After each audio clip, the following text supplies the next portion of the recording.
All right, it's Monday after Thanksgiving weekend, all that stuff, long weekend. I swear to God, I think I have a paradoxical reaction to caffeine, to coffee. It seems like I'm more tired after I have a cup of coffee than before. And I've kind of noticed that for a while, but I kind of assumed I was just overly tired. But I've been getting a lot of sleep lately, like more than usual. And I still feel more tired after I have coffee than before I do in the morning when I get up. So, I don't know what that's about, but I might stop drinking coffee for a while and see what happens. Anyway, I've got to print some tote bags today for a museum, so that's cool. But I think I'm going to start in here. I've got a lot of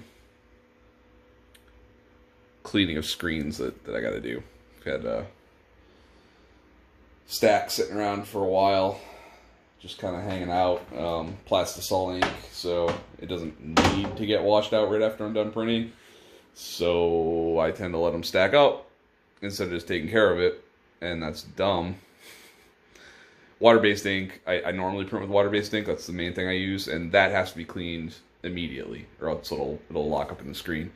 So those get done right away. But whenever I print Plastisol, I'm like, oh, cool, I don't actually have to clean these right now. So it just sits, and then I end up with a room full of Plastisol screens, you know, that are just hanging out, and that's dumb. I mean, some of them I save because it's you know, the people reprint frequently with those. So I'll hang on to them, but it's been a little too long, and I've got too many of them stacked up, so I gotta get some of that done today. I also sprayed some haze remover on my back glass here, my backlight. It's getting kind of gnarly. I've never really tried to clean it, but you know, I saw a guy use haze remover on it, and he was able to kind of just scrape off the residue. So we're gonna find out if that works or not. Maybe it will, maybe it won't.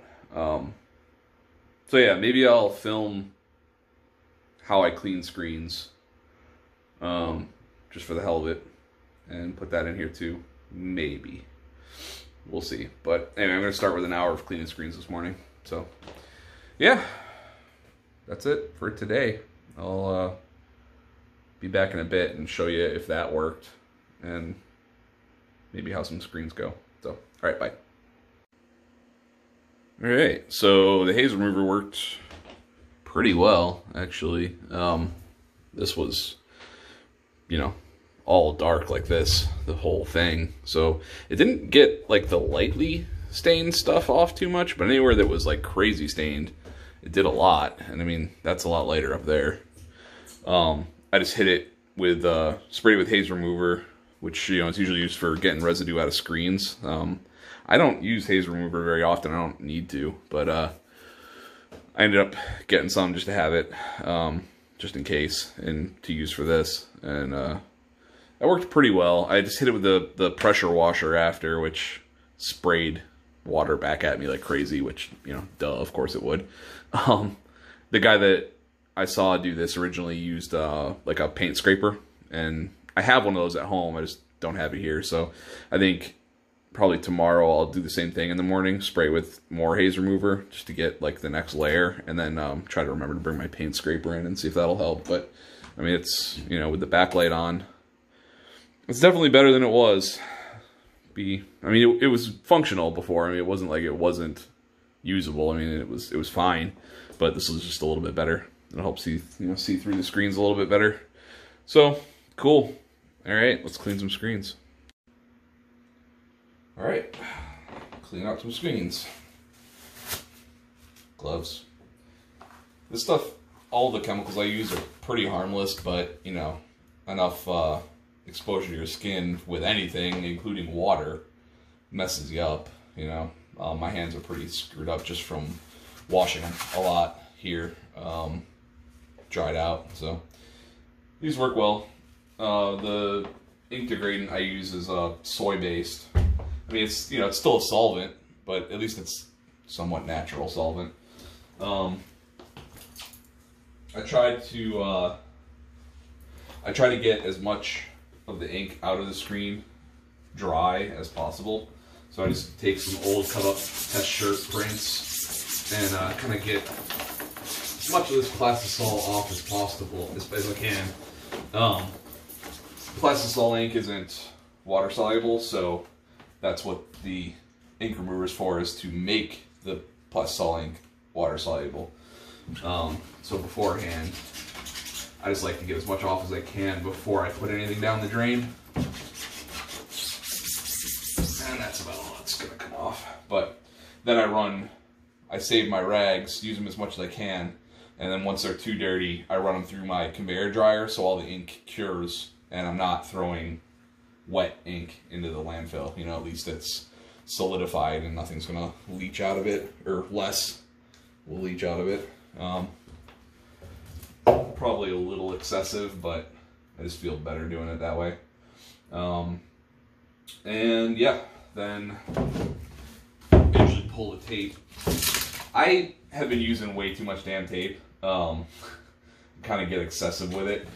I'm so used to, with water-based ink, I'm so used to having to tape over the registration marks and kind of cover as much of the screen as possible that I just kind of end up doing that on plastisol screens too, just out of habit. But it's too much. Like, you don't need to do that with plastisol as much because it's not going to attack the emulsion like water-based ink does.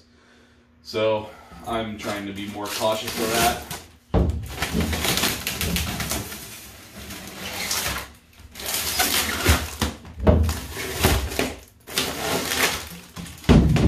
Because honestly, tape is probably the biggest waste product I have here. It's kind of ridiculous the amount of tape I use. So I'm trying to figure out ways to cut down on tape.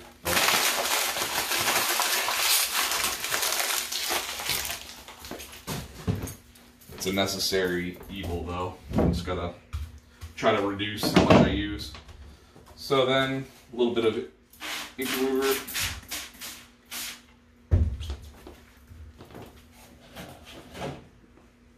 And a scrub brush with a little bit of water. And that ink remover, like I said, will make this water soluble. So without this, it would just spread around on there. It wouldn't come off at all if it was just water. But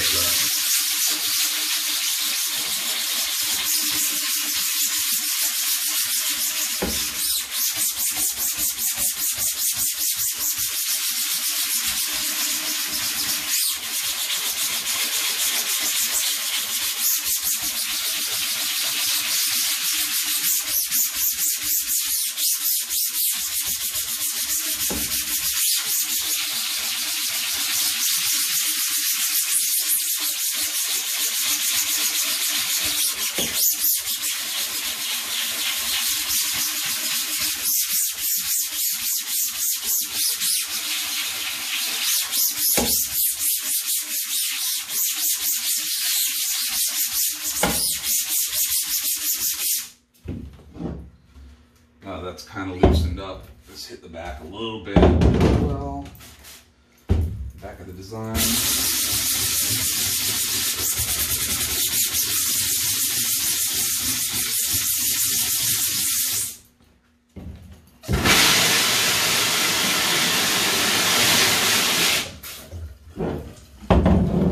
Now water will actually kind of rinse it off.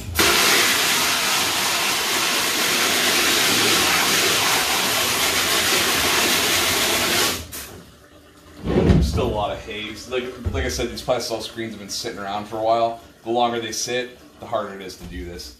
I should just do it right away, and that's the plan going forward. Stop being such an idiot and letting stuff sit around so long, but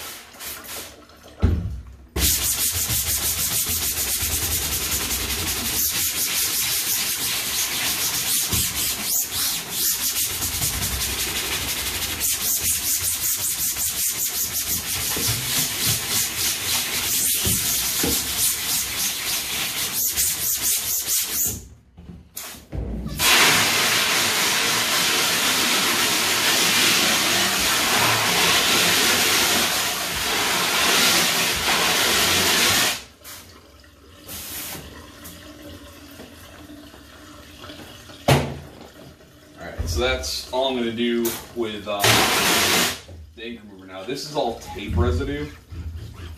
It's like leftover adhesive from the tape. This stuff starts kind of melting it, releasing it, but it's super gummy and annoying. The next step is to take the emulsion off, and when I do that, then I'll use a pressure washer, and it gets rid of most of that kind of gunk and like the residual ink haze that's on there.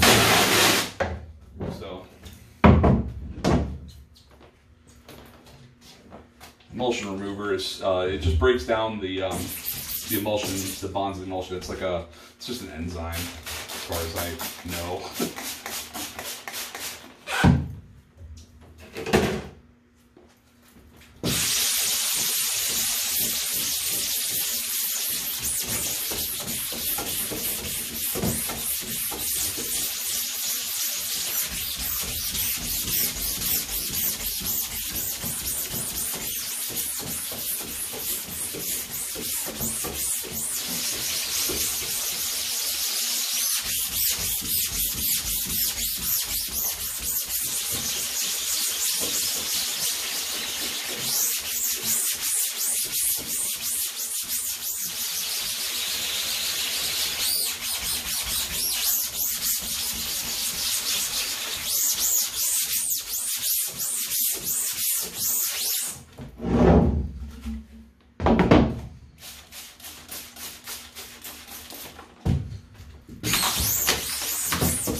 Like I said, the longer these sit around before you reclaim them, the harder it is to reclaim. And this one, I think, has been around for almost a year. So this is a little excessive. I mean, it does take a lot of elbow grease regardless, but this is more than normal. So I'm sure I'm going to watch this and be like, God, what are you doing? This is taking way too much time. But that's what I get for waiting too long. Alright, so let's see how much the pressure washer will take off. I have a feeling I'm going to have to hit it with a little more elbow grease, but let's see how this goes.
Significantly better than I expected, honestly. It's been a while since I've done Plastisol reclaim, but I expected that to be locked in there a lot harder.